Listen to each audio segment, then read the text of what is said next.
Hello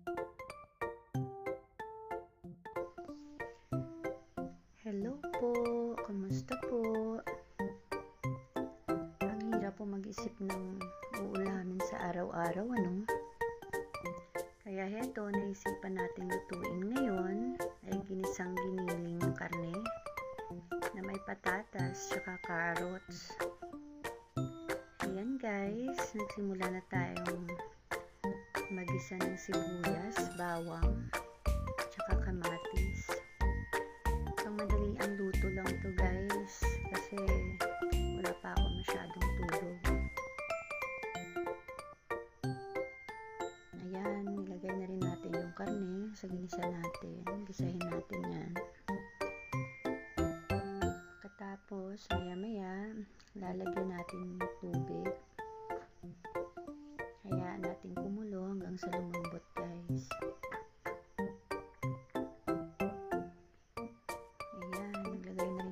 Konting asin dyan, pampalasa. Tsaka nilagay na rin natin yung carrots tsaka patatas para sabay na silang lumambot. Ayan guys, madaling luto lang naman, madaling naman lutuin to guys. Ayan, pati yung green tea sinama ko lang. Ayan, takpan lang natin yan ng mga ilang minuto lang. Pag kumulo, ayan, naglagay ako ng tomato paste. Tsaka yan guys, may mahabang sili kasi nakalimutan natin bumili ng bell pepper. Kaya gusto ng mga bata yung medyo mayanghang. Sakto lang sa amin ito guys kasi tatatlo lang naman kami kakain. Ayan, naglagay tayo ng konting asukal pamparasan din.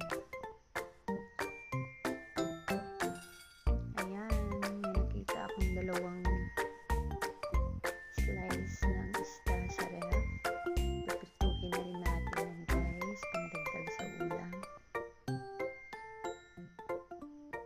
Medyo late na kasi akong dumating mula sa palengke guys, kaya magiging brunch na to. Dapat marunong tayong mag-budget guys kasi mahal na lahat.